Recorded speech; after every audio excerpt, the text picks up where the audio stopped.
Hi guys, in this video I am going to show you how to lock folders in Windows 10. So let's get started.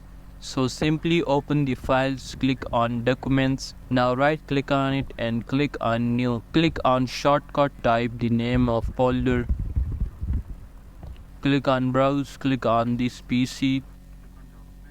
Click on document. Okay, click on next. Click on finish. Now right click on it, click on add to archives. Now here you can see the option set password. Now I am going to set password XYZ.